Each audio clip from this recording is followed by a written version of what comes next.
अच्छा सॉरी, मेरे साथ पूछ रहे हैं। जी जी।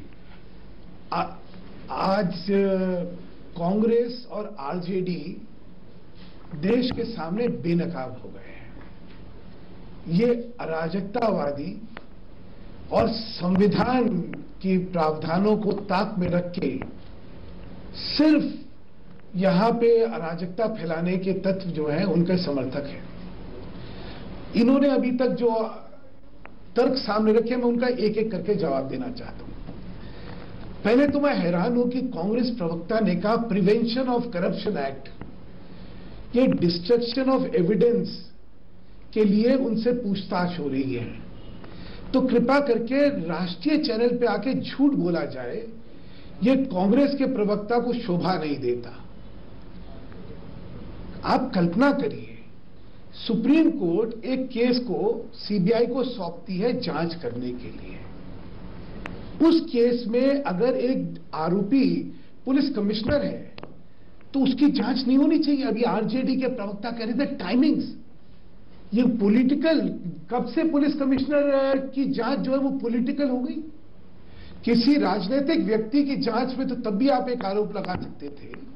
एक पुलिस अफसर जो एसआईटी का वहां का प्रधान था, जिससे कि जांच लेके सुप्रीम कोर्ट ने सीबीआई को दी, उस व्यक्ति से जांच करना कब से पॉलिटिकल हो गया? आप अराजकता करके संविधान की धज्जियां उड़ाना चाहते हैं? नहीं सुधांशु जी, संविधान का इससे ज्यादा पतन क्या होगा? एक सवाल ये भी है जी, कि इस पूरे मामले में राजीव कुमार जो एसआईटी की टीम को लीड कर रहे थे, उन पर आरोप लगा कि उन्होंने जो सारे सबूत इकट्ठा हुए वो शायद नहीं दिए और इसको एविडेंसेस से छेड़छाड़ या उसको मिटाने की कोशिश के तौर पर देखते हुए सीबीआई उनसे पूछताछ करना चाहती थी। लेकिन ये सब अभी क्यों हो रहा है? ये मामला तो सीबीआई के पास भी गए हुए समय हो गया।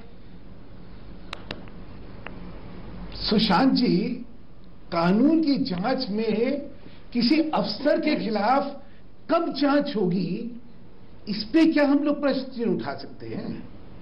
मैंने जैसा कहा कि इसकी राजनीति तो आप जो है तब देख सकते थे जब वो किसी सीएम पे हो रही होती, किसी एमपी पे हो रही थी, तब आप ये प्रश्न तब भी उठाते। तब भी मैं ये कहता कि कानून के सामने कोई अफसर हो, कोई एमपी हो, कोई अदना सा व्यक्ति हो, सब बराबर है। आरोपी आरोपी है।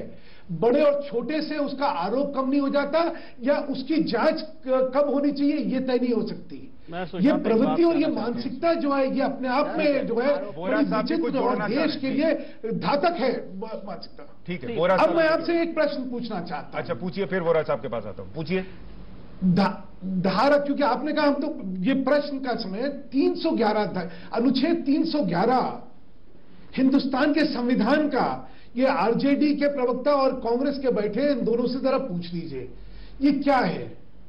वहां तो ऑल इंडिया सर्विस ऑफिसर्स को डिसमिस करने का प्रावधान है बिना इंक्वायरी के। अगर राष्ट्रपति और गवर्नर ये सेटिस्फाइड हो जाए, ये फिट केस है मेरे हिसाब से, जहां इन सब अफसरों को फौरन नौकरी से डिसमिस कर देना चाहिए। आज इससे ज्यादा क्या हो सकता है? सीबीआई के अफसर जाए, उनके साथ मारपीट करी जाए, उनको हिरासत में ले लिया जाए क्योंकि वो कानून का पालन कर रहे थे, वो कानून में जो उनका उत्तरदायित्व है उसको निभा रहे थे। तो इसलिए क्रिमिनल्स को, कानूनी अपराधियों को बचाने के लिए आज ये अराजकता आ जाए और उसमें ये पुलिस के ऑल इंडिया ऑफिसर्स ये हरकत करें। देखिए, सीबीआई ने तो अपनी क्रेडिबिलिटी खो चुके। वो सुप्रीम कोर्ट में अपने अंदर अंदर लड़ते हैं, ट्रांसफर की बातें होती है, वो यूज होते हैं। CBI is an independent autonomous body, उनको देश को जवाब देना चाहिए, ना तो केंद्र की कठपुतली बनना चाहिए। ठीक है सुधांशु जी, इस पर आप मुझे लगता है सुशांत जी, इन्होंने अभी तक मेरी बात का जवाब नहीं दिया। इन्होंने ये क्यों नहीं बताया कि इन्होंने झूठ क्यों बोला? ये प्रिवेंशन ऑफ करप्शन एक्ट कहां से आ गया इसमें? वो जो राजीव कुमार की जांच है वो डिस्ट्रक्शन ऑफ एविडेंस की जांच है। ये तो पढ़ी लिखी है। याग्निक जी जो है ये तो खुद वकील है, इनको इन दोनों चीजों में फर्क नहीं पता। और यहां पे आके केंद्र मतलब देश देख रहा है, वहां पे झूठ बोल देते हैं। ये वैसे ही है जो राहुल गांधी का आपने सुनाया 2016 में इन्हीं के खिलाफ, इसी मामले में सबसे ज्यादा ये आगे खड़े हो रहे थे और आज इन्हीं आरोपियों को बचाने के लिए खड़े हो गए हैं। आज नैतिकता इनकी देखिए, और आज आपने राजनीति की आरोपियों को गिरावट इनकी अपने वहां ले लिया देखिए। बीजेपी में। मैं आपके बीच में नहीं बोला, सारे आरोपियों को बीजेपी में ले लिया। मैं अपनी बात रखने का हक है, मैं आपके बीच में नहीं बोला। आपने हिम्मत तो मेरी बात सुनिए। यहां दिक्कत क्या हो गई है, यहां पे चीखना चिल्लाने से सत्य की बलि होने चालू हो गई है।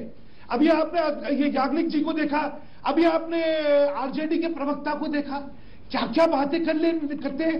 आज देश की पूरी जो व्यवस्था है, यहाँ संवैधानिक व्यवस्था का पतन कर दिया इन्होंने। ठीक है, आज राज्य के पुलिस वाले सीबीआई के अफसरों को एक मिनट सर, बोरा साहब को जोड़ रहे हैं, एक मिनट सुन लें, फिर प्रमोद जी के पास भी आता हूं। ये एमएल शर्मा कह रहे हैं कि प्रशासनिक दृष्टि से जब नए चीफ आने ही वाले थे तो एक दिन और रुक जाती टीम। सुशांत जी, ये मुझे लगता है जो जांच अधिकारी है उनकी सूझबूझ जो है ये उस पर छोड़ना चाहिए। इस पर मैं कोई टिप्पणी करूं ये उचित नहीं हो। यहां प्रश्न दूसरा है, आज ही याग्निक जी बैठी हुई हैं, नरेंद्र मोदी मुख्यमंत्री, सीबीआई 27 मार्च 2010 को 10 घंटे तक उनकी पूछताछ करती है। तब संविधान पे कोई आंच नहीं आई थी, तब डेमोक्रेसी जो है खतरे में नहीं थी। एक बेगुनाह आदमी, उसको तुमने इतने साल तक डरा के रखा, उनकी 10 घंटे तक पूछताछ अपने दफ्तर में बुला के करी। और आज क्या हो रहा है, आज एक पुलिस के अधिकारी की जांच के लिए अगर उसके यहां सीबीआई जाती है तो प्रजातंत्र खतरे में हो जाता है, संविधान खतरे में हो जाता है। आपको लगता नहीं है कैसी विकृत मानसिकता हो गई है। देश की कानून, देश के संवैधानिक प्रावधान के प्रति आस्थाएं खत्म हो गई है। अराजकता, सत्ता के लालच में आज सच और झूठ या सही और गलत के बीच का विवेक वो खत्म हो गया है। क्योंकि सत्ता में आने के ममता जी की मदद चाहिए, इसलिए चाहे वो गलत काम। और मैं एक और चीज जानना चाहता हूं, ममता जी को क्या खौफ है इसमें? ममता जी आज राजीव के साथ खड़ी हुई है, उसके पीछे क्या कारण है? क्या वो राज है जो राजीव जानते हैं, जहां खुलासा होने का डर ममता जी को लग रहा है? वो क्या चीज है जो सामने आ जाती तो ममता जी को लगता है कि उनके लिए उनकी जमीन जो है खिसक जाती? ये सारों के पीछे और गहरे कारण है, जिसकी वजह से नाम तो वो कहीं पे निगाहें, कहीं पे निशाना, नाम तो प्रजातंत्र, नाम तो संविधान का लिया जा रहा है, लेकिन बचाने का खुद का इनका एफर्ट है। आज मैं ये जानना चाहता हूं, शारदा केस के अंदर, रोज वैली केस में सब लोग, ये लोग लिप्त थे या नहीं थे? पकड़े गए थे नहीं गए थे, क्या थे लोग? आज किस खुलासे से डर के ये कर रही है? मुकुल रॉय भी तो लिप्त है, ये आरोप था। इनके मुकुल रॉय आपकी पार्टी में क्या कर रहे हैं? इनके मंत्री गिरफ्तार, मुकुल रॉय भी तो आपकी पार्टी में गए ना सर, और आपने इसीलिए लिया कि उन पर अभी आरोप साबित नहीं हुआ।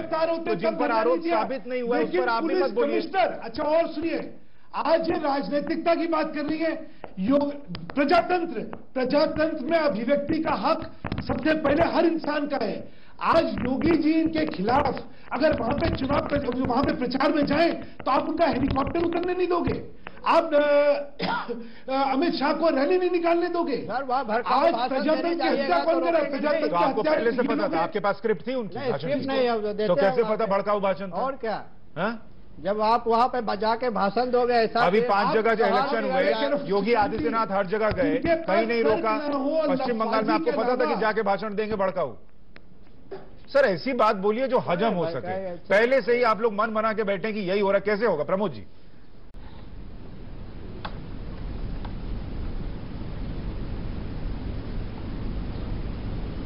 नहीं है, ये तो आरोपियों को बचाने की लड़ाई है।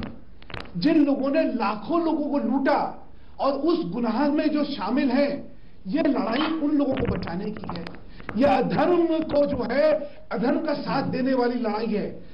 धर्म और न्याय पक्ष जो है वो मांग करता है कि इनके खिलाफ कार्रवाई होनी चाहिए, और ये अधर्मी और ये वो लोग जो न्याय का साथ नहीं देना चाहते, वो आज गुनहगारों के साथ खड़े हुए हैं। ये भी विडंबना है, ये भी विडंबना है कि इन्हीं के बारे में खुद ही लोगों ने कहा कि ये लूट हुई है यहाँ की जनता के साथ, यहाँ पे भोले भाले लोगों का पैसा लूटा गया।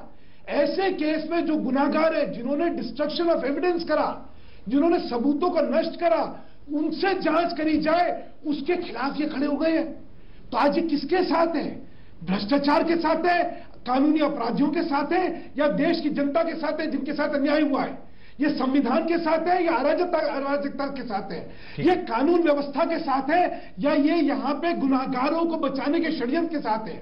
आज ये जवाब देना पड़ेगा, ऐसे नहीं चलेगा। पहले सर आप अपने साथ जो और कौन कौन सी पार्टी रखे हैं उनको निकालिए ना पार्टी से। आज कौन कौन सी, जिसको कहते हैं चोर चोर मौसेरे भाई, आज कौन कौन से साथ हो गया? आज कांग्रेस साथ आ गई, आज आरजेडी का आप सुन रहे हैं, ये साथ हो गए। कैसे लोग साथ आ गए भाई? सबके खुद के घरों में, बीएल बोरा साहब मुझे एक बात बताइए, कल कोर्ट का फैसला जो भी आए, वो लोग जो है चाहे वो सीबीआई के पक्ष में आए, चाहे वो पुलिस के पक्ष में आए, जो देश की संस्थाएं उस पर जिस तरीके से ये सियासी नाटक होता है, उस पर तो इम्पैक्ट पड़ गया ना सर।